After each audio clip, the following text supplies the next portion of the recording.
satu persatu bahwa kalau kita bicara toleransi ya NU, ya kegotong royongan NU, partisipasi masyarakat NU. Jadi Indonesia damai, kontribusi NU juga sangat besar. Jadi saya yakin banyak negara yang ngiri tidak punya NU seperti kita. Jadi kita bersyukur mengenai itu.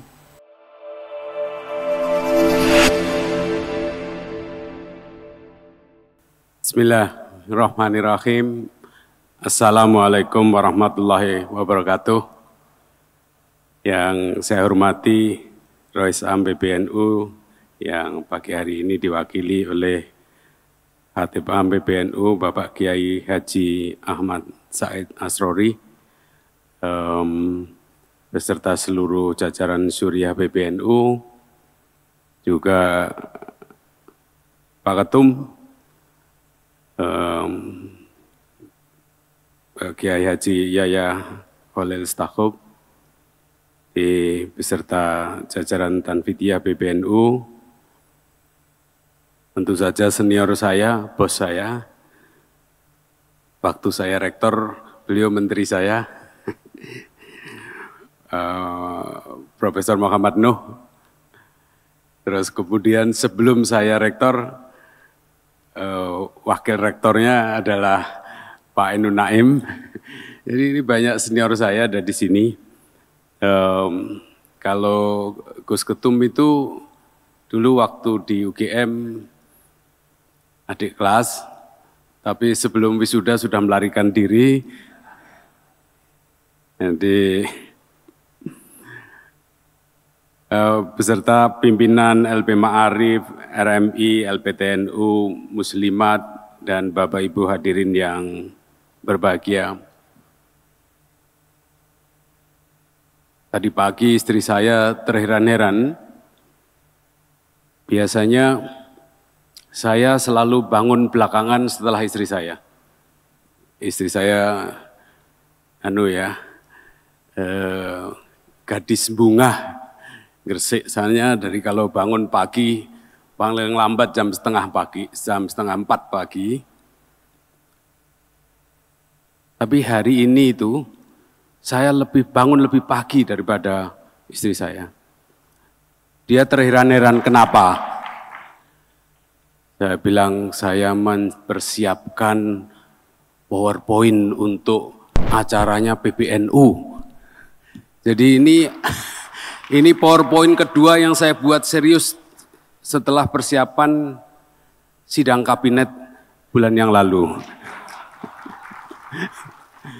Kenapa gitu? Kalau Gus Ketum tadi mengatakan ya nanti programnya PBNU dibantu oleh pemerintah. Tadi pagi saya di grup, saya bilang, tadi pagi saya WA di grup. Saya bilang,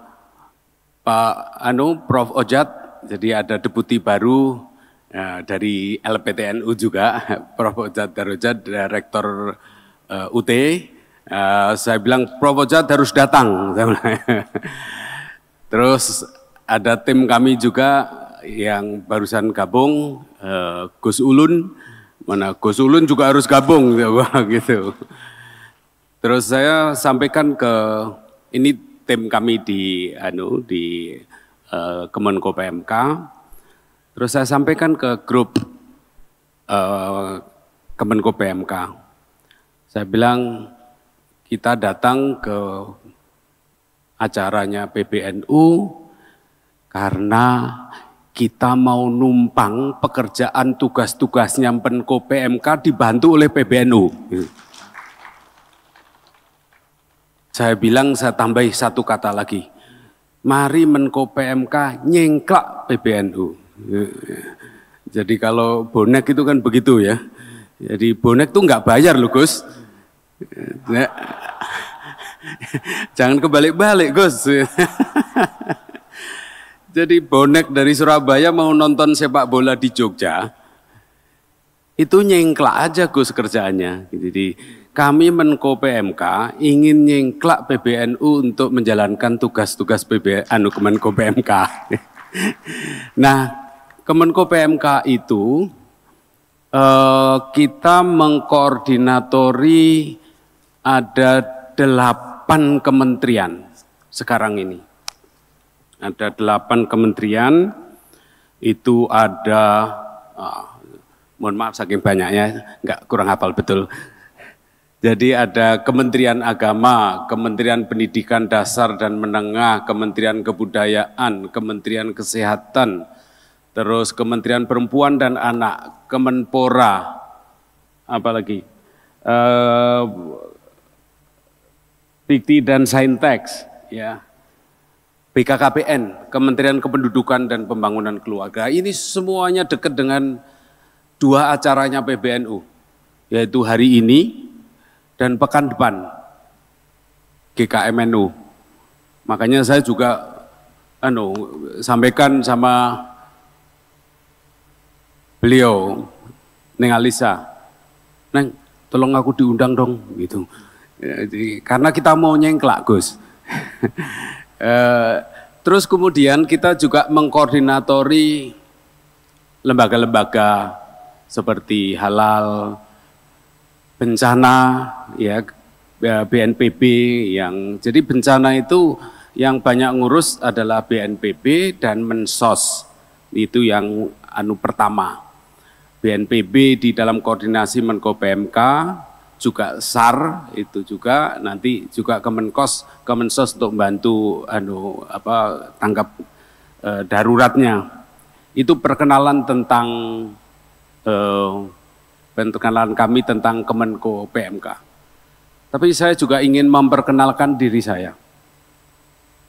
Saya lahir di sebuah desa namanya Dolok Gede, 40 km dari kota Bojonegoro ke arah barat, yang sangat jauh dari pesantren. Ya, Bapak bisa lihat dari nama saya aja lah, itu udah ketahuan, itu jauh dari pesantren. Udah jelas jauh dari pesantren. Jauh dari NU, ini ber-NU itu gara-gara dekat dengan Gus Yahya aja gitu. Dan jauh nggak ada pesantren waktu kecil saya. Tapi sekarang setiap desa ada pesantrennya Gus. Itu luar biasa, nggak tahu gejala baik atau gejala gimana itu ya. Itu yang nanti menambah PR-nya Gus. Jadi Bapak Ibu yang saya hormati, atas nama Kemenko PMK, atas nama pemerintah, kami menyampaikan terima kasih atas kontribusi NU terhadap Indonesia, terhadap kemanusiaan. Saya tidak perlu sebutkan satu persatu bahwa kalau kita bicara toleransi, ya NU, ya kegotong royongan NU, partisipasi masyarakat NU.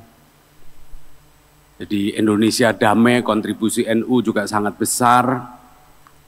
Jadi saya yakin banyak negara yang ngiri tidak punya NU seperti kita. Jadi kita bersyukur mengenai itu. Artinya memang NU harus mempertahankan tradisi lamanya yang sudah sangat baik. Tetapi, ini ada tetapinya yang tadi saya melanjutkan Gus Yahya, tapi juga harus mengambil hal-hal baru yang lebih baik. Nah, saya terus tanya sama Gus Ulun, Gus, ini ora dalile ning Gus, ning NU aku. Oh ada Pak, katanya. Nah itu yang saya bisa bahasa Indonesianya, tapi nggak bisa bahasa Arabnya. Katanya Gus Ulun, al-mukafadhu ala khodimis soleh, wal ahdu bil jadidil aslah. Nah, itu yang membuat saya bangun pagi itu gara-gara dalilnya ini, kaidahnya Gus Ulun itu. Jadi Tadi Gus Ketum juga sudah menyampaikan bahwa lebih dari 50% penduduk Indonesia itu NU, mayoritas posisinya di posisi yang punya potensi untuk ditingkatkan. Nah, itu bahasa sopannya. Jadi 50% penduduk Indonesia berada dalam posisi yang potensinya besar untuk ditingkatkan. Tangannya sambil turun. Jadi ini sebuah tantangan besar. Jadi kalau Menko PMK itu bersinergi dengan NU, yang dihitungkan bukan NU, Menko PMK Pak. Kerjaan kita banyak selesai. Tadi yang saya bilang di slide sebelumnya, kita itu ngurusi stunting. Pokoknya PMK itu nggak enak-enak semua Pak. Itu tadi yang saya, ini, mana itu, kita itu ngurusin stunting, kita ngurusi screening kesehatan gratis, ya kita ngurusi renovasi sekolah, membangun sekolah unggulan, jadi quick win-nya Presiden banyak berada di Kemenko PMK.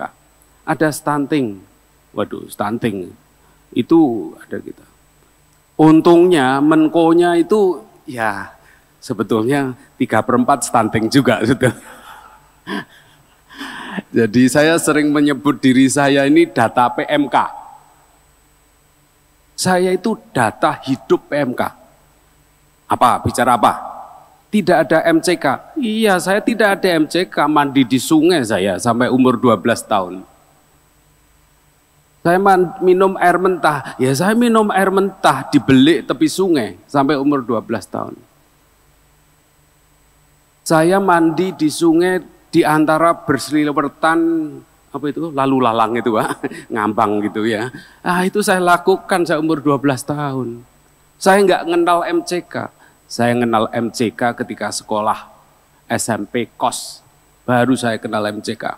Saya kenal sepatu baru umur 12 tahun. Jadi saya happy sekali di PMK. Karena saya ini data PMK. Data PMK saya ini. Udah apa Bapak bilang Pak, kemudian beruntung bisa sekolah UGM,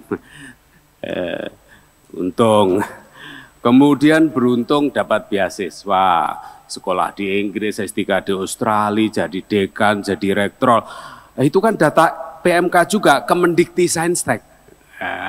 Jadi saya itu data PMK yang lengkap, yang nggak lengkap cuma satu, kemenaknya tidak ada. Jejak kemenaknya itu yang nggak ada saya ini. Jadi kalau yang lain-lain lengkap saya itu data PMK. Jadi kita kalau pemerintah dan PBNU bersama-sama mengangkat derajatnya, bertransformasi menjadi lebih baik dalam keluarga besar NU, artinya tugas Kemenko PMK juga banyak selesai Gus. Itu yang saya bilang Kemenko PMK ingin nyingklak PBNU. Karena PBNU punya jaringan sampai bawah, sementara Menko PMK itu jaringannya hanya sekitar Medan Merdeka, Gus. Jadi kami yang nyingklak, itu saya tahu Ma'arif menaungi lebih dari 20.000 lembaga pendidikan, 26.000 atau berapa tadi, RMI berapa Gus? 23.000 lebih katanya ya, pesantren, LPTNU, ada 253 lembaga pendidikan tinggi, 20 diantaranya terafiliasi dengan PBNU. Nah, itu semuanya kan sebuah kendaraan besar yang harus kita optimalkan. Saya tahu apakah itu Ma'arif, RMI, LPTNU, Muslimat, ya dengan lembaga-lembaga pendidikan prasekolahnya, tantangannya sangat banyak. Jumlahnya sangat banyak, tadi saya katakan. Ketimpangannya sangat tinggi. Ada yang maju, ada yang masih berjuang. Yang maju sedikit, Yang masih berjuang banyak, yang banyak sekali gitu. Artinya banyak peluang untuk dinaikkan. Kalau seorang CEO itu kan begitu, mencari pekerjaan yang kinerja perusahaannya tidak baik, supaya dia sulap menjadi baik, rate-nya langsung naik gitu. Saya kira itu juga itu Gus Ketum itu. Jadi karena tahu banyak masalah, ambil peran itu. Nah itu Gus. Jadi Gus Ketum, bismillah insya Allah sukses mengangkat NU dan pemerintah pasti berterima kasih. Nah pertanyaannya adalah, dengan kompleksitas tantangan yang begitu berat, jumlahnya banyak, ketimpangannya lebar, mayoritas masih di bawah, apakah kita punya peluang untuk membenahi? Tadi Gus Ketum sudah mengatakan governance, regulasi, dan seterusnya. Ya, kata kuncinya adalah transformasi, seperti judul dari acara ini. Ini judulnya top sekali, Gus, transformasi. Transformasi itu perubahan yang terarah dan terkendali, bukan perubahan yang panting blasur. Perubahan yang terarah dan terkendali, satu keadaan baru yang lebih baik, keadaan baru yang diinginkan, berangkat dari segala keterbatasan yang ada saat ini. Saya mulai dengan tantangan perubahan zaman, disrupsi.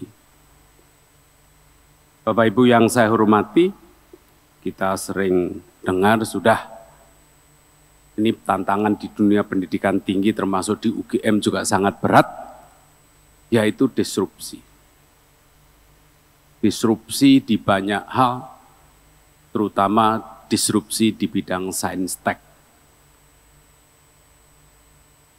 Banyak sekali job loss, banyak sekali pekerjaan yang hilang.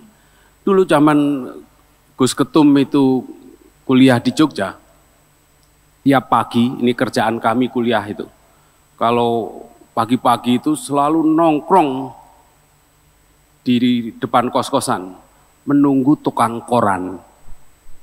Nah, sekarang cucu-cucu anak-anak kita sudah nggak ada lagi yang nunggu koran.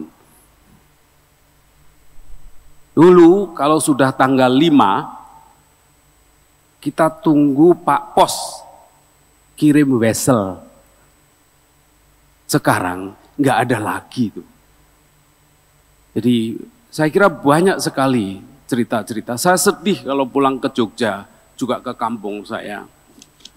Banyak orang-orang kampung di pinggiran kota yang menjual tanahnya, kemudian disisakan sedikit di tepi jalan, membuat ruko, dan sebagian hutang di bank. Ruko belum jadi, sudah tidak laku itu. Karena terdisrupsi oleh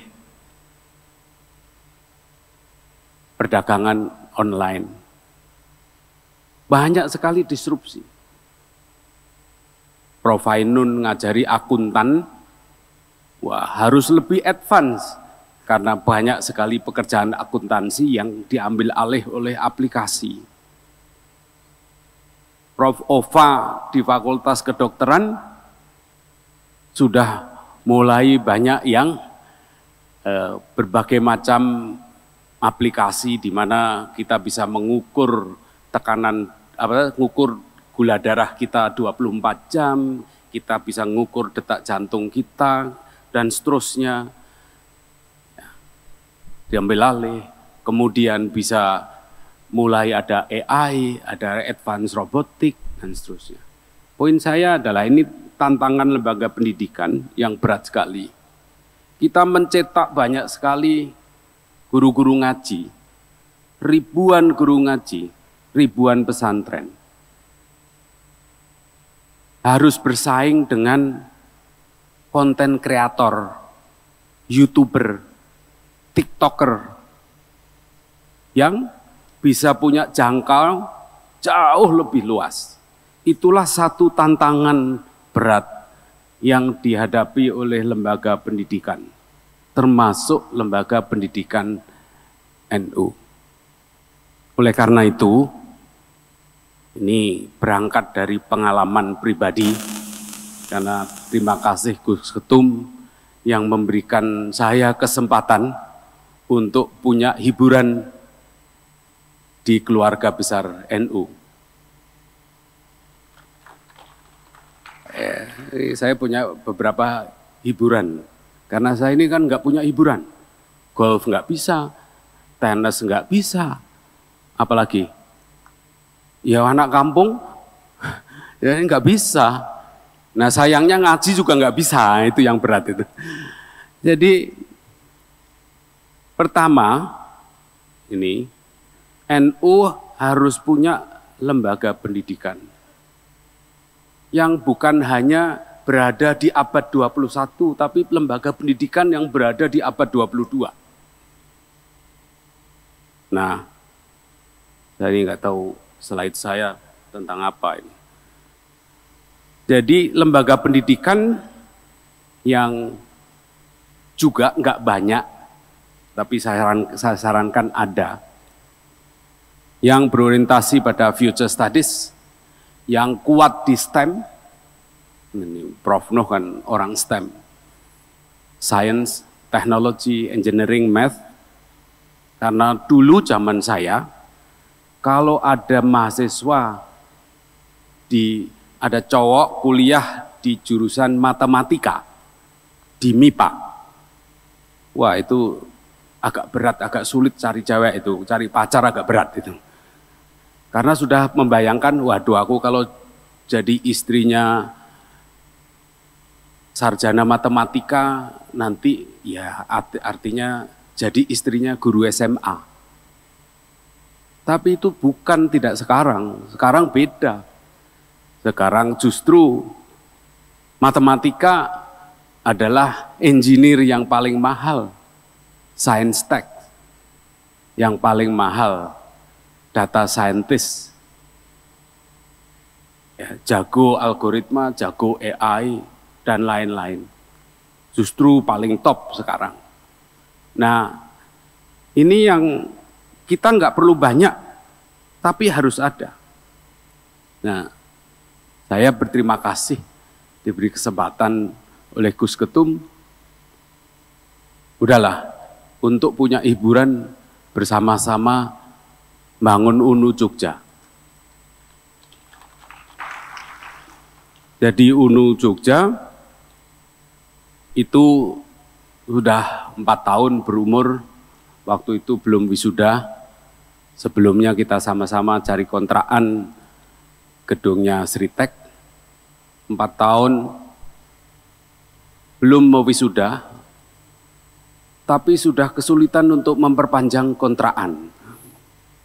Jadi gaji dosen di bawah UMR. Nah, ya sudah, yuk kita sama-sama. Tapi kalau nanggung agak berat. Waktu itu Mas Purwo rektornya, Mas ini ada warga NU jadi kepala desa yang bisa menyewakan lahannya untuk gedung NU, gedung UNU Jogja. Loh, nah berarti lahannya lahan desa. Oh ya, bisa kok 20 tahun nanti bisa diperpanjang. Saya bilang, waduh berat kalau itu.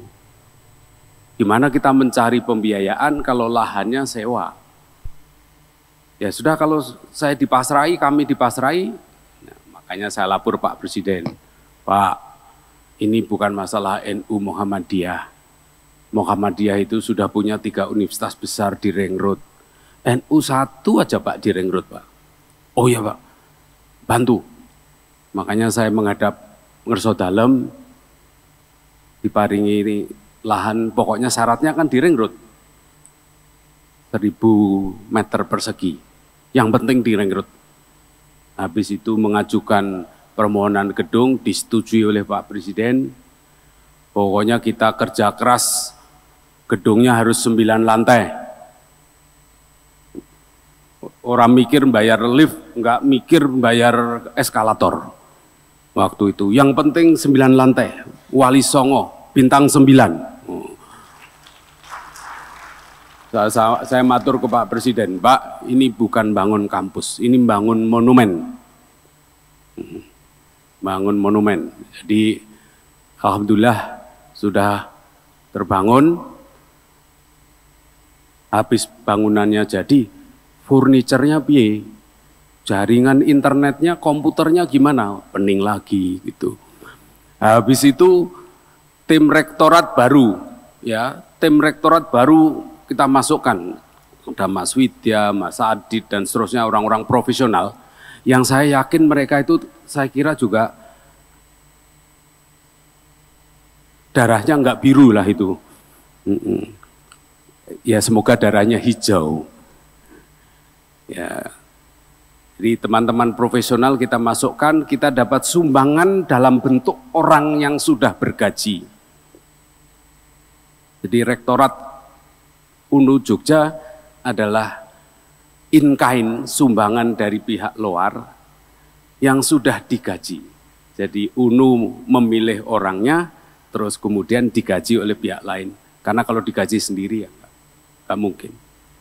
Itu jadilah terus kampus, habis itu mikirin operasional karena lift juga mahal, ada eskalator juga mahal, begitu. Mumet pokoknya. Saya bilang, Wid, Mas Widya, gimana itu SPP? Kalau disamakan di kelas menengah lah, SPP 10 juta lah. Nanti masalah yang bayar itu hanya bayarnya itu seperempatnya saja, nggak apa-apa. Namanya beasiswa itu. SPP-nya naikkan lah. Namanya gedungnya sudah 9 lantai kan, naikkan SPP. Saya tanya lagi, berapa yang bisa membayar penuh? Jawabnya, nggak ada, Pak. Berapa yang bisa membayar seperempat? Ya paling 30%, Pak. Terus sebagian besar bayarnya mampunya 10%. Kalau ditagih mengajukan pengunduran diri, Pak. Jadi saya membayangkan Bapak Ibu, untungnya saya dulu tuh dari jadi rektor tuh rektor UGM. Saya nggak kebayang kalau jadi rektor UNU. Udah menyerah duluan saya. Rektor UGM, Pratikno, Profesor Opa, kelihatannya keren. Tapi sebetulnya kalah cerdas dengan rektor-rektor UNU. Karena tantangannya jauh lebih berat. Jauh lebih berat. Jauh lebih berat. Enggak duit-duit, mahasiswanya enggak duit-duit, orang tua mahasiswa enggak duit-duit. Organisasinya enggak duit-duit juga. Baru akan duit-duit gitu tadi ceritanya. Gus Ketum. Ini tantangan luar biasa. Jadi tantangan luar biasa. Nah, cerita kembali ke Jogja. Akhirnya sudah berhasil. Ya, beruntung sekali Allah memberikan jalan. Waktu itu saya mendampingi Bapak Presiden di Amerika. Waktu mau pulang, bapaknya MBZ, Raja Presiden Uni Emirat Arab, meninggal dunia. Kami langsung ke UAE, Uni Emirat Arab, untuk takziah. Di pesawat kita ngobrol. Saya bilang, Pak Presiden, mohon nanti Bapak sampaikan ke Your Highness bahwa Indonesia melalui NU ingin membuat universitas top. Bapak sampaikan, Pak Presiden menyampaikan, pemerintah Indonesia sudah membuat namanya JKW Tower sebagai simbol brotherhood, persaudaraan antara Indonesia dengan UAE, persaudaraan antara Pak Presiden Jokowi dengan Highness MBZ, maka setelah JKW Tower perlu ada MBZ Tower. Beliau langsung manggil menterinya Pak Sohail. Pak Sohail, ini tolong dibantu ya. Nanti sudah ada JKW Tower, setelah itu ada MBZ Tower. Kita itu bersaudara, harus ada simbolnya. Nah, ini lagi proses, sudah jalan, tanah sudah pembayaran. Karena kita mau mintanya, UAE minta kita sedia tanah. Saya bilang, wait, berapa harga tanah? 25 M, Pak. Dari mana? Saya bilang, kamu minta PBNU. Sampai ayam tubuh gigi juga nggak akan keluar itu. Bukan nggak mau, terutama nggak ada gitu dulunya. Ya, di akhirnya kita nego. Ini pembelian tanah 25 M sudah keluar, Gus. Terus kemudian kita sudah MOU semuanya sudah. Terus kemudian insya Allah di bulan April Mei sudah mulai tadi. Yang jelas mereka sudah keluar uang dan itu sudah mengikat, ya sudah mengikat. Nah, apa kesepakatan UNU Jogja dengan, karena Gus Ketum waktu itu juga ke sana. Kalau jual UNU Jogja kan nggak laku, Pak. Profilnya nggak jelas, nggak ada. Yang kita jual siapa? NU. NU itu very doable, Pak. Mudah dijual. Doable, senang itu, doable banget itu. Begitu Gus Ketum tindak ke UAE, sudah lancar, ya lancar. Insya Allah, moga-moga tahun ini 2 bulan lagi akan mulai pembangunan JKW Tower, dan kita bersepakat moga-moga turunlah. Tapi kita sudah dapat janji, ya berapa ya, 1.000 sekian. Dananya itu 1.000 sekian. 1.000 sekian untuk pembiayaan 10 tahun. 1.200-an atau 1.200-an miliar rupiah. Kalau triliun kok kelihatannya sombong gitu.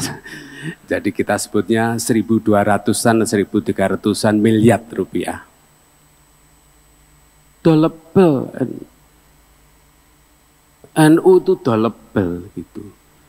Tergantung lagunya sama tergantung penyanyinya. Jadi kalau yang nyanyi Gus Ketum selesai urusan. Jadi akhirnya kita sepakati, saya nggak hafal prodinya. Ojo tunjukkan gambar ini sengsara ini. Jangan mengenang masa lalu yang suram.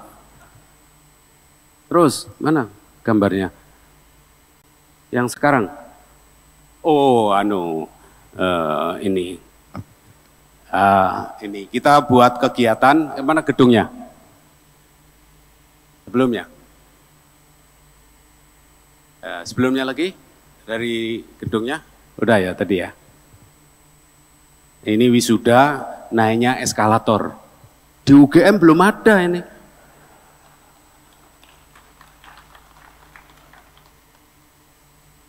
Jadi banyak santri-santri yang alasannya pengen menjajaki kuliah di UNU Jogja. Sebetulnya mereka ingin nyoba eskalator sama lift. Next. Nah, ini kegiatannya, coba kamu play sedikit. Suaranya ada?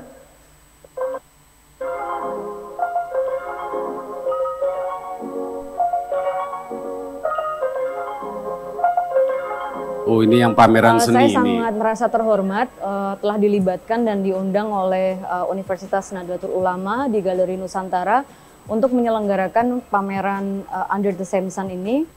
Ini adalah pameran seni yang agak unik karena dia seni dipadukan dengan teknologi dan juga sains. Nanti ada bio art, ada seni, produk seni yang kemudian dipadu-padankan dengan teknologi AI, terus juga ada Minecraft, ada macam-macam lah. Mari teman-teman semua menyaksikan beberapa karya di sini yang dari berbagai macam seniman dan dari berbagai media, teknik dan bentuk, pokoknya luar biasa.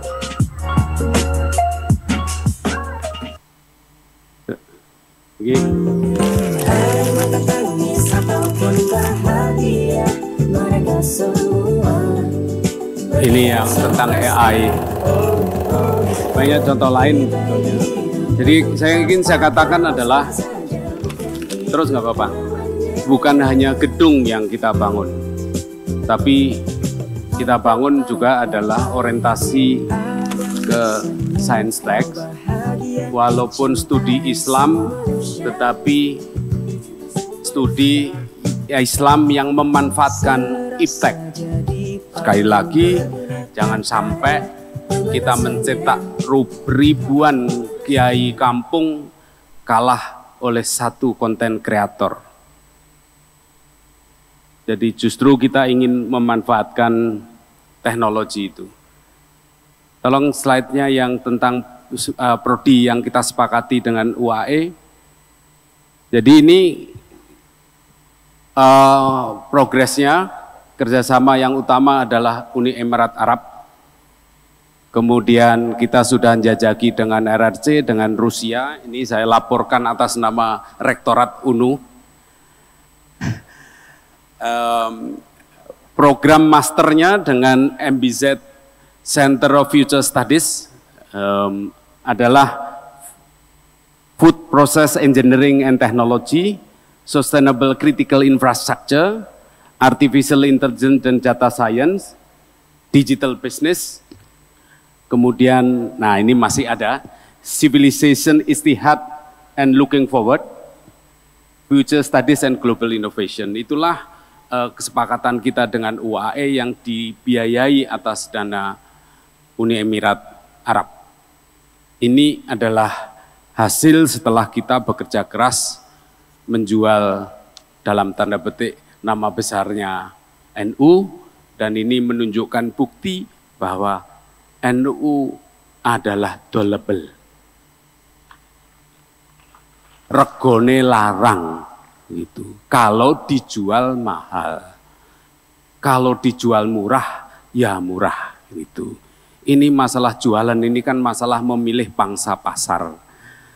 Siapa yang kita sasar pangsa pasarnya. Nah, kebetulan ini kita ngambil pangsa pasar yang high end itu. Jadi kemudian poin saya yang ketiga. Jadi tadi satu, berorientasi pada future, jangan sampai kita belajar hal-hal yang sudah sebentar lagi hilang atau mempelajari hal-hal yang sudah hilang. Siswa mahasiswa diajari keterampilan yang pekerjaannya itu sudah nggak ada lagi. Tapi justru kita mengajari orang dengan keterampilan yang akan datang. Bukan hanya keterampilan saat ini, tapi keterampilan yang akan datang. Yang kedua, tadi kita menjadikan yang di depan ini menjadi lokomotif. Ya, menjadi lokomotif. Lokomotif itu nggak perlu banyak, lokomotif itu sedikit aja. Kita lihat kalau di kereta api itu kan ada puluhan gerbong, lokomotifnya juga satu. Jadi UNU Jogja ini adalah hiburan kita untuk mencoba membuat lokomotif. Dan banyak lokomotif lain, Unisma, Universitasnya Prof. No, dan lain-lain, pasti banyak lah. Tapi ini salah satu contoh upaya untuk menambah lokomotif yang sudah ada. Ya, lokomotif untuk menggeret gerbong. Tapi yang ketiga, ini poin saya yang ketiga. Sekilas tadi sudah disampaikan oleh Gus Ketum. Ya, gerbongnya jangan banyak-banyak. Gerbongnya jangan karatan. Waduh, repot lokomotifnya. Nggak akan mampu kalau gerbongnya terlalu banyak. Dan gerbong itu kalau dibiarkan banyak, overhead cost-nya tuh tinggi banget. Nih saya punya pengalaman Bapak Ibu sekalian. Di kampung saya. Jadi saya tadi sudah cerita, kampung saya itu kampung Abangan, jauh dari NU. Kalau saya pulang sekarang ini, adik saya bilang, "Mas, itu banyak tamu." Siapa? Gus-gus. Wah, dari mana? Dari Jombang, dari Lamongan. Enggak, tetangga kita. Sekarang banyak Gus tuh. Jadi sekarang di dekat rumah saya itu banyak Gus. Banyak sekali Gus. Loh, Gus apa? Wah, pesantren banyak banget. Jadi setiap kali santri pulang dari pesantren, pulang-pulang buat pesantren. Di kelurahan-kelurahan itu banyak sekali pesantren. Terus saya nggak sempat, saya bilang sama adik saya, tolong kunjungan ke pesantren itu, tolong saya kasih video. Ya, terus saya kumpulin lagi itu. Saya bilang, mohon maaf, saya tidak sanggup, tidak berani berjanji untuk membantu panjenengan Gus-gus yang sangat banyak pesantrennya. Kecil-kecil, rumah jadi pesantren, rumah jadi pesantren. Saya bilang gini, tantangan saya, itu sudah sekitar hampir setahun yang lalu. Panjenengan gimana kalau membuat perkumpulan? Membuat perkumpulan menjadi satu badan hukum perkumpulan. Kebetulan badan hukum yang di kampung saya itu juga perkumpulan. Pemiliknya adalah anggota perkumpulan. Mari kita sama-sama membangun pesantren hebat, modern, maju. Saya akan ngajak kawan-kawan saya, mikirin lahannya. Zamannya masih Bu Siti Nurbaya. Katanya, pemerintah bisa Pak, itu kawasan hutan. Yang penting yang digunakan untuk non-hutan itu hanya 10%. Wah, enak sekali Bu. Kalau dapat 100 hektar, kita dapat 10 hektar. Bisa Pak. Itu, Pak. Jadi saya tawari beliau, buat perkumpulan. Dengan catatan bersatu menjadi satu organisasi, nanti pesantren yang sudah ada di-merge. Di merger supaya apa? Lebih efisien, overhead cost-nya murah, ya. Tetapi sampai sekarang proposal itu belum muncul. Aku udah tagih terus ke tim saya, mana itu proposal itu. Jadi kalau gerbongnya mahal, gerbongnya banyak juga berat, Pak. Ada lokomotif kita buat yang ditarik gerbongnya terlalu banyak. Nah, saya nggak tahu apakah ini Gus, ini pengalaman saya pribadi aja. Kami di kampung, saya di kampung buat yayasan, itu keluarga namanya Yayasan Manah, itu Kariman Kasminah nama bapak ibu saya. Kemudian kita buat perkumpulan, miliknya anggota perkumpulan, namanya Ademos. Kalau Bapak Google Ademos Indonesia, itu organisasi keperkumpulan miliknya perkumpulan, bukan miliknya kami selaku pendiri. Nah, saya menawarkan itu. Nah, ini kalau bisa, mungkin ini juga akan mempercepat transformasi yang Gus Ketum tadi ajukan. Punya ada yang berorientasi masa depan, menjadi lokomotif, gerbongnya dibuat disederhanakan. Jadilah efisiensi, jadilah kompetitif, jadilah melahirkan sebuah lembaga pendidikan yang lebih berkualitas di tengah dunia yang penuh disrupsi. Itu kira-kira alurnya. Bapak Ibu yang saya hormati, kalau arahnya ke sana itu mungkin enggak? Ya, menurut saya mungkin. Ya, satu harus melakukan bebenah internal, dan yang kedua harus memperkuat kolaborasi eksternal. Contohnya tadi yang sudah kita lakukan. Jadi karena merasa nggak punya uang, kasus UNU Jogja. Saya punya hiburan lagi namanya UNU Giri. Wah, itu juga pengalaman menarik saya itu. Universitas NU Sunan Giri, Prof. Nuh, di Bojonegoro. Itu tempatnya sangat strategis.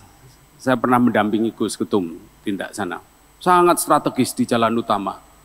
Itu ada kantornya PCNU, UNU Giri, Muslimat, Ma'arif, apalagi SMK, MI, semuanya ada di depan jalan. UNU Giri minta bantuan. Saya bilang gedung, saya bilang kamu nggak mau. Gus Ubed, PCNU, Gus Arif, rektornya. Saya nggak mau Gus, kita fokus beli tanah.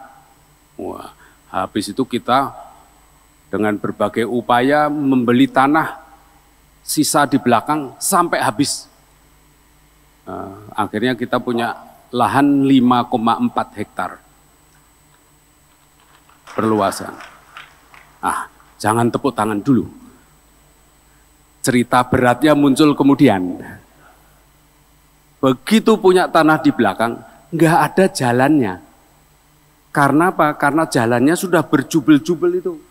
Kalau tadi video dari atas itu sambil tayangin, udah berjubel-jubel. Dan nggak ada komunikasi, nggak ada master plan. Nggak ada master plan. Saya bilang sama Gus Ubed, Gus, saya bantu, tapi PCNU Bojonegoro harus PCNU Incorporated. Strong leadership,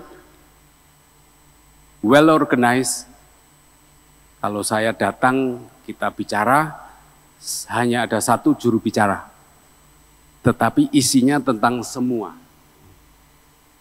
Wah, itu bagi saya seorang social scientist, saya merasa punya lab yang luar biasa untuk memasang, untuk memaksa unorganized, mohon maaf ini untuk keluarga sendiri, saya sering nyebutnya unorganized anarki.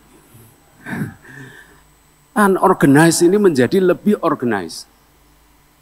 Sepakatlah kita akhirnya membuat master plan. Sepakatlah ada berapa kelas ya, ada 8 kelas MI kita bongkar, SMK kita bongkar, kita buat jalan. Habis itu kita mikirin membuatkan kelas baru. Nah, akhirnya tembus itu. Poin saya apa? Pelajaran pengalaman saya dari UNU Giri adalah masalah kelembagaan. Terlalu otonom. Namanya Banon. Badan otonom itu otonom banget itu. Mohon maaf Pak ya.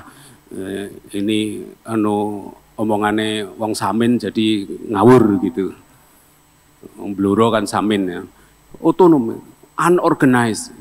Jadi saya berkontrak dengan PCNU, kami akan bantu kalau organized, lebih organized. Master plan jadi akhirnya kita ngurus lahan itu setelah bangun pengganti, kita berhasil atas bantuan berbagai pihak, bantuan Pemkab, bantuan dari PU, akhirnya kita berhasil membuat jalan tembus sekarang, keliling.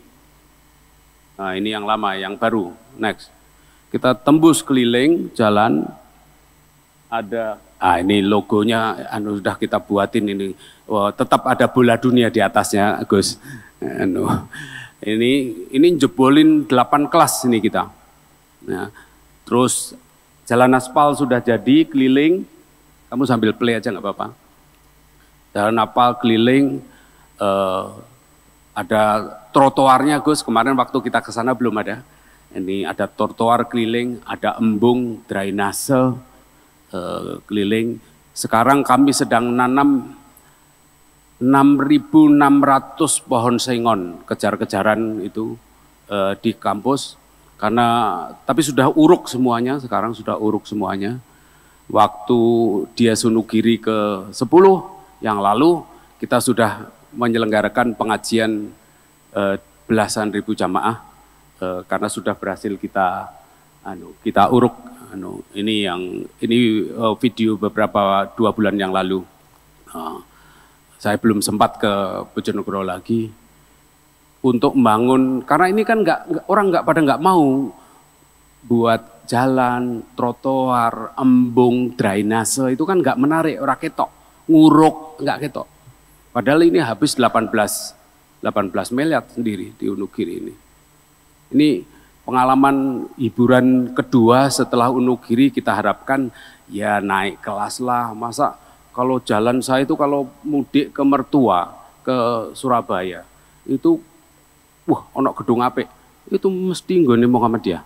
Itu rumah sakit apik nih Bojonegoro, 7 lantai warna biru, Aisyah.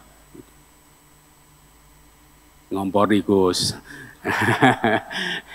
Ya, tapi saya ngompori ya sambil berusaha. Ini project dalam tanda petik project kami yang kedua, hiburan kami yang kedua.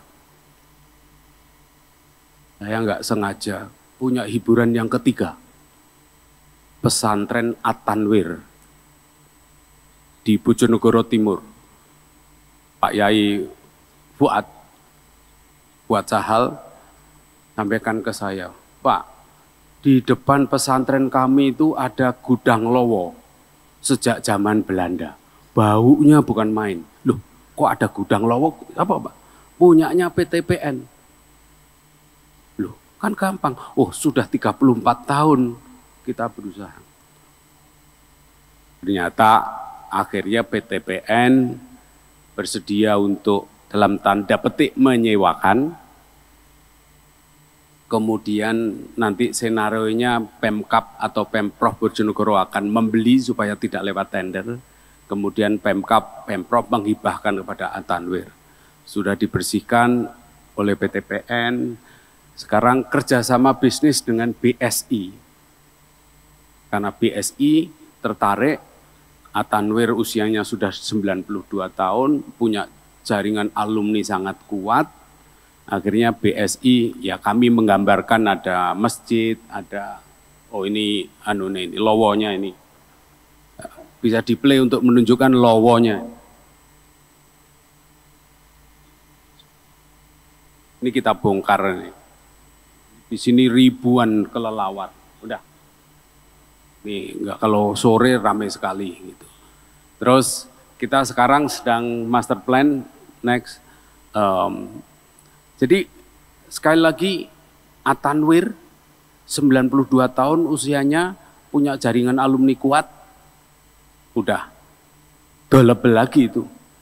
PTPN bantu sekaligus untuk prodi agribisnis, di punya institut namanya Intan, Institut At-Tanwir. Terus kemudian juga BSI, tim saya pusing-pusing. Saya bilang, saya carikan desainnya masjid MBZ di Solo. Jadi saya minta niru aja itu. Ini dalam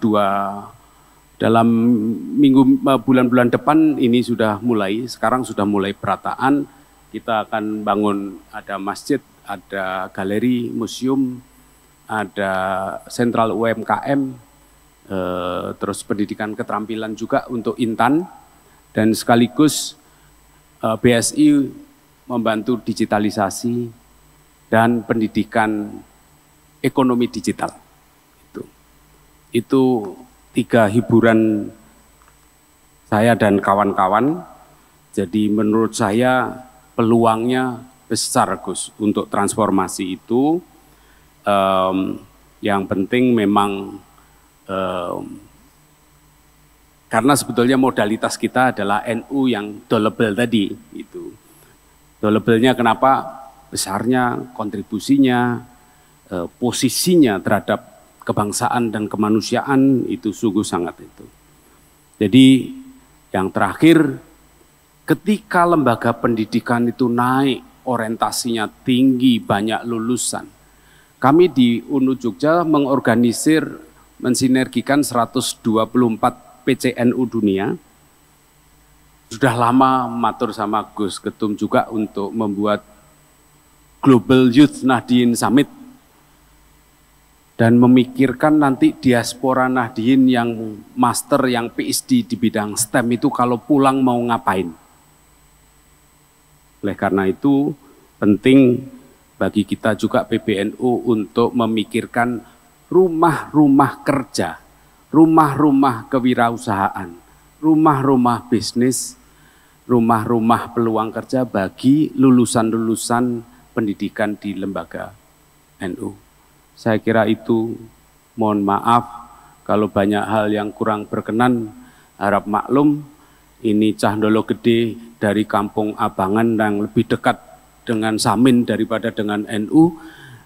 Jadi mohon maaf, tapi terima kasih NU telah membantu, pemerintah telah membantu dunia untuk perdamaian dan kemanusiaan. Terima kasih. Assalamualaikum warahmatullahi wabarakatuh.